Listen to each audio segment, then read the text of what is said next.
I agree with most of the comments made by my colleagues, and I think it is really critical that the Secretary of State, as the Chief Elections Officer, set uniform standards, enforce those standards, and also provide access.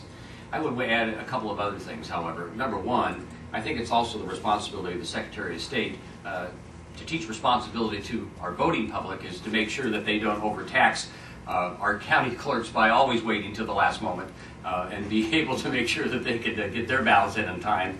I think that's also a responsibility of all of us as voters, is to make sure that our vote counts, and we have a responsibility on that as well.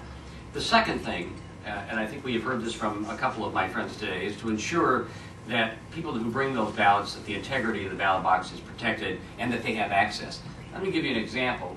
My colleagues represent Eugene and the Portland area. There are a lot of ballot drop sites in Eugene and Portland for people to have access, and we can certainly improve making sure that we don't have overflow situations. We have county workers, as Senator Walker has pointed out, at the key times to take those ballots. But I tell you what, at Mount Hood there are no ballot drop sites. You know, for the elderly, those who are back in the mountains, in your districts, there aren't those types of ballot drop sites that you find in Portland and Eugene. And one thing the Secretary of State can do is to work harder, is to provide designated ballot carriers to come by to the sick and the elderly and those who can't move into the metropolitan area to make sure their ballot is also counted.